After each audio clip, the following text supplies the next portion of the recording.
21-കാരിയായ ടിഷ ടോമി എന്ന ഐഷ ഏതാണ്ട് 2 വർഷം മുമ്പ് ഖത്തറിൽ വച്ചാണ് ഇസ്ലാം മതം സ്വീകരിക്കുന്നത്. സ്വന്തം പഠനത്തിലൂടെ എത്തിച്ചേർന്ന തീരുമാനമായിരുന്നു മതംമാറ്റം. കഴിഞ്ഞ വർഷം നാട്ടിലെത്തിയ ഐഷയെ വീട്ടുകാർ നിർബന്ധിച്ച് വിവാഹം കഴിപ്പിച്ചു. ഇതോടെ വീട് വിട്ട് ഒറ്റയ്ക്ക് ജീവിക്കാൻ ഐഷ തീരുമാനിച്ചു. മാതാപിതാക്കൾ കോടതിയെ സമീപിച്ചെങ്കിലും പ്രായപൂർത്തിയായ യുവതിക്ക് മതം മാറാൻ അവകാശമുണ്ടെന്ന് കോടതി വിധിയെഴുതി. ഖത്തറിൽ പഠിച്ചുകൊണ്ടിരുന്ന സമയത്താണ് ഇസ്ലാം മതത്തിലേക്ക് സ്വീകരിച്ചത്.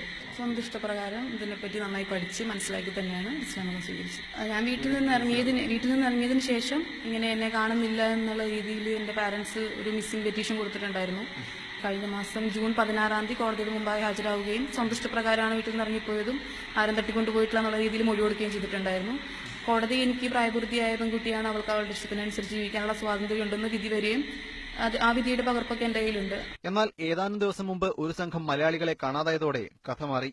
ഐഷയ്ക്ക് IS ബന്ധമുണ്ടെന്നുവരെ ചില പത്രങ്ങൾ എഴുതി. എറണാകുളം കുടുംബകോടതിയിൽ വിവാഹമോചന കേസിനായി ഇടയ്ക്കിടെ ഐഷ ഹാജരാകുന്നുണ്ട്. എന്നിട്ടും നാടുവിട്ടെന്നും വിദേശത്താണെന്നും വരെ വാർത്തകൾ സൃഷ്ടിച്ചു. നമ്മുടെ ചുറ്റുഭാഗത്തുള്ള ആളുകളൊക്കെ നമ്മളെ ഒരു തീവ്രവാദി എന്നുള്ള രീതിയിൽ സംശയാസ്പദമായ രീതിയിലാണ് നോക്കിക്കാണുന്നത്. പിന്നെ ജോലിക്കാണെങ്കിലും നമ്മൾ വിദ്യാഭ്യാസം തുടരാനാണെങ്കിലും എല്ലാ രീതിയിലും അതിന്റെ പ്രയാസങ്ങൾ നേരിടുന്നുണ്ട്. പല പല സ്ഥലങ്ങളിൽ പോയിട്ടുണ്ടെന്നൊക്കെയുള്ള രീതിയിൽ ഞാൻ ഇവിടെ ആയിരിക്കുമ്പോൾ തന്നെ ഞാൻ പല പല സ്ഥലങ്ങളിലാണെന്നുള്ള രീതിയിൽ വാർത്തകൾ വരുന്നു.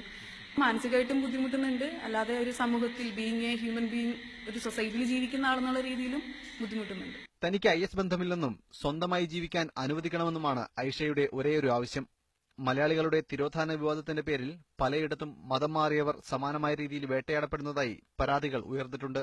ടോവി ജോൺസൺ, മീഡിയ 1, കൊച്ചി.